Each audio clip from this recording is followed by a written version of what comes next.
In today's video, I'm going to teach you how to sign up for a Wrike account. Whether you're new to the platform or just need a little guidance, I've got you covered. Let's dive in and make this as smooth as possible. Start by opening your preferred web browser and heading over to Google. Once you're there, type in Wrike in the search bar. You'll quickly find the Wrike homepage.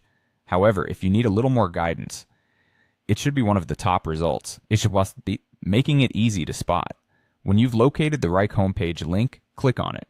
Once the page loads, you'll see a prominent call to action button saying, "Try Wrike for free." Go ahead and click on that. This will direct you to the sign up page for creating a new account. At this point, you're just a few steps away from getting started with Wrike. Next, you'll be asked to type in your email address. Make sure you enter an email that you check regularly, as you'll need to verify your account through this email later on. Wrike is pretty quick with sending confirmation emails, so having easy access to your inbox is ideal.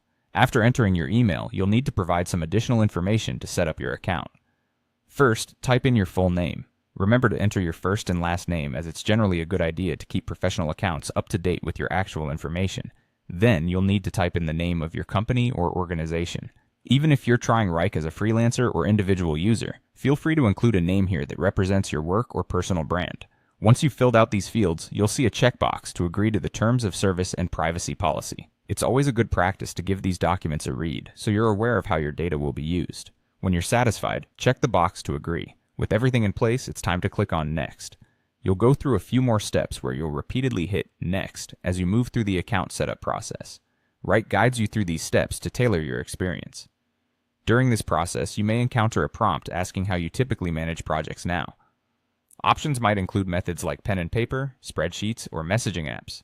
Choose the selection that best describes your current process, as Wrike aims to improve upon these traditional methods.